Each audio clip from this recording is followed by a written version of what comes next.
pravidlo. Čo to je?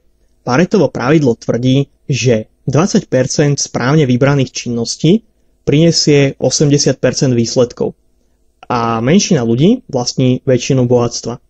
Sedliackým rozumom povedané, Paretovo pravidlo tvrdí, že veci sa dajú robiť veľmi efektívne s vynaložením veľmi malého úsilia. Sem všetkých ľudí? Možno. Ono nie je dôležité, že či to je 20/80, 70/30 alebo 90/10, ale to, že svet je nevyvážený a že je to predvídateľné. Svet je nespravodlivý a nevyvážený a pre nás je zaujímavé to, že vieme určiť, čo sa oplatí robiť a čo nie. Ako sa na toto prišlo? Paretov princíp objavil a určil Vilfredo Pareto. Žil zhruba v období Marxa a zatiaľ, čo ten hlásal nezmysly ako všetci sme si rovní, tak Pareto, Talian, skúmal rozloženie peňazí medzi obyvateľmi Talianska. A on prišiel na to, že 20% ľudí vlastnilo zhruba 80% bohatstva. Dnes je to podobné. Niektorí ľudia majú viac peňazí a moci, niektorí menej. Áno, je to nespravodlivé, ale je to tak. Každý sme iný, každý máme iné schopnosti, iné kvality a Paretovo pravidlo toto dáva dohromady v jednoduchom tvrdení. Niektorí ľudia sú skrátka šikovnejší ako iní ľudia vo svojich oblastiach.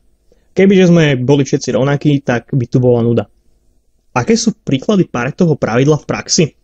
Napríklad peniaze v spoločnosti, teda že menšina ľudí vlastní väčšinu bohatstva. To isté platí aj o moci. Rýchlejšie učenie. Za menšinu času sa vieš naučiť väčšinu vecí. Štátne školstvo. Toto je ten negatívny príklad, oni Paretovo pravidlo nepoznajú. A učí sa tých 80% vecí, ktoré ale prinesú len menšinu úžitku. Tvoje myšlienky. Ako tu platí Paretovo pravidlo? Väčšinu dňa myslíš na rovnaké alebo podobné veci. Nad jadrovou fyzikou sa veľmi nezamýšľaš. Komunikácia. Denne využívame asi 700 slov a celú tvoju slovnú zásobu tých 30 alebo 50 tisíc slov, ktoré poznáš, tak to vôbec nevyužiješ. Ďalší príklad sú cudzie jazyky. Na plynulé rozprávanie vo väčšine oblasti ti pohodlne stačí vedieť niekoľko stoviek slov do 2000. Nemusíš si do nekonečna rozširovať svoju slovnú zásobu, treba sa potom sústrediť na rozvoj rozprávania. Ďalší príklad sú firmy a zamestnanci. Niekoľko zamestnancov ťahá firmu a ostatní sa viac menej priživujú.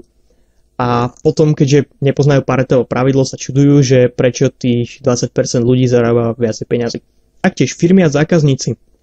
Väčšinou zisku prinesú v dlhodobom horizonte stáli zákazníci. Neber Paretovo pravidlo doslova. Vo firme môže byť 20% zamestnancov, ktorí vytvoria 10% zisku. A takisto môžu vytvoriť 90, 99 alebo 100% zisku. A to isté platí aj pri slovíčkach, pri cudzích jazykoch. Na Paretovom pravidle treba mať na pamäti to, že svet je nevyvážený a že niektoré veci sú dôležitejšie ako iné veci.